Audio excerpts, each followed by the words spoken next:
So I get a lot of questions about why I collect vinyl, what's different about vinyl than digital music, because I do have Spotify as well.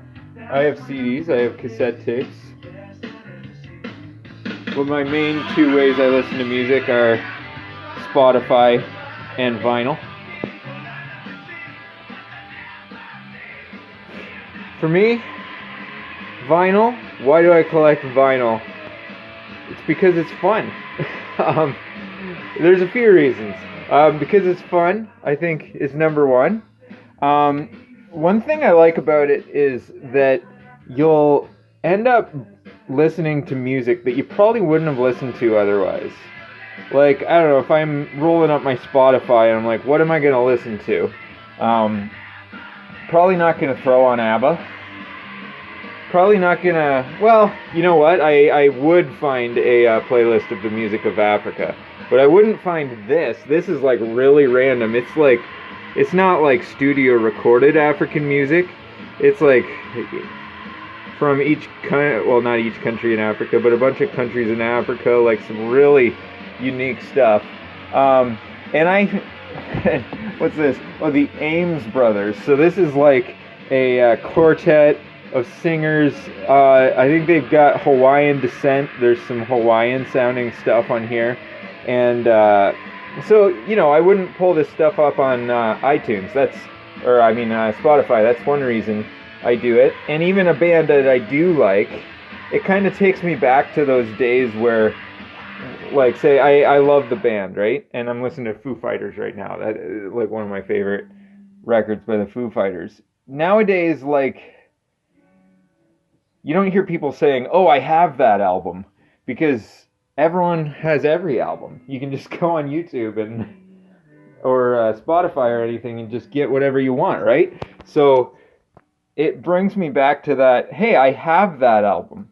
I know I could pull this record up on Spotify. All the Beatles stuff is up there. It didn't used to be, but it's all up there now. But I have this. And then there's a bit of a collecting thing too, because not only do I have the red one, which is the greatest officially released greatest hits of the early career of the Beatles, I also have the blue one. Check out this. Oh, which brings me to another cool reason to collect vinyl. Look at this artwork. I mean, you don't get this anymore, right? So this picture's hilarious. I don't know if this was staged or not, but if you look closely, you can see all four Beatles. And legend has it, this is just a moment before this whole crowd went crazy and realized they were standing with the Beatles. I think this crowd was looking for the Beatles. And there's George, there's John, there's Paul. Do you see Ringo? Where is Ringo? Oh, there he is, right beside those kids. This might have been totally staged. I don't know. I kind of forget. But, and then you got the lyrics too. That's another reason. Like albums, I used to sit and listen to the lyrics of albums. I mean, you can still search them on the internet. So, you know, some people might collect vinyl out of like it's better than, and I don't know, I'm not saying it's better than, it's like I said, I listen to digital music. My music's on digital and it's not on vinyl. I would love it to be one day, by the way, but I can't really justify that cost right now. Yeah, I got Abbey Road, I got jazz, I got all sorts of stuff here. Benny Goodman, it's like big band kind of stuff. What else is, this is a gem. By the way, a lot of these records, I spent like a very small amount of money. Look how happy this guy is to be hugging his flugelhorn. This was one of the first vinyls I got. I got it at a thrift store. It's like 50 cents. But it's gold. It's so awesome. I like the nicknames here. Look how happy these guys are. Vidala, Meatman Meeks, General Grant Geisman, Heber Gazowski, and so on.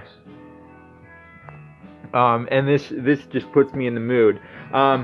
Which brings me to my next point of why vinyl's awesome, is because the sound is a little different. Some music, frankly, I'm not going to say it's better than digital music, because I like digital like crisp, clean digital recordings for certain kinds of music, I think it sounds better. But for some stuff, you just can't beat. And this is an example. This Chuck Mangione, like just the you hear a lot more mids. You hear some crackle if the record's older. It feels clean in a different way. Like digital music, you can get rid of all the background noise and everything and make it really crisp and clean and make everything come out. The older music sounds clean in a different way. Like it's not, like it feels more like you're actually there in the studio with, I'm not good at multitasking, in the studio with people like recording it with them. This is something, this is something you don't get on iTunes. This is a picture disc. This disc actually works.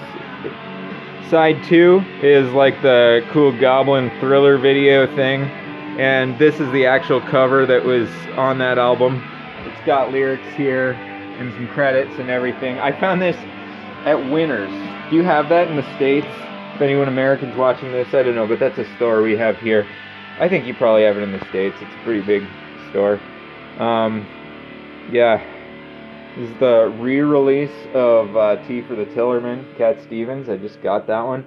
I have lots of classical. There's some Rachmaninoff. Oh, and hello. My mom. See if you can tell which one my mom is. I'll give you a second.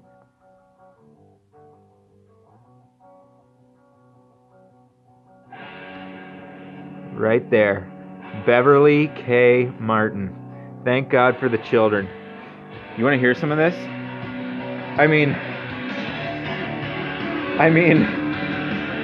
It's hard to turn off Everlong.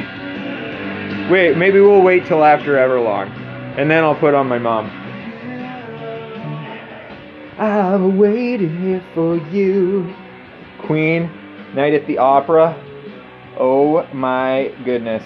And yeah, so the one interesting thing about collecting vinyl, it's either really cheap or really expensive. Like you can go to a thrift store and find gems like Chuck Mangione for 50 cents, or like Keith Green. I've got most of these Keith Green records like for really cheap at like thrift stores and stuff, because people always bring their Christian records to thrift stores, maybe not realizing how awesome Keith Green is. So I got, 4 Keith Green ones? Yeah. This one was my mom's, Prodigal Son. Songs for the Shepherd. This is his first record. Believe it or not, Bob Dylan was once quoted as saying this was his favorite record. Oh my goodness. Okay, my phone doesn't have very much space on it, and we've only got a minute left, so I'm gonna have to, the thing is, if you want to listen to Everlong on your own time, go on Spotify. This is an example of a record that probably sounds better on Spotify anyway. But you're not gonna get Rainbow. I love Thank God for the Children. Number 5. Yeah. So if you're not aware of how records work, you're about to see all those different grooves, and this is very dirty. I should clean this, but like I said, we're running out of tape time, and there's different lines. I don't know if you can see them. Let's just get this going.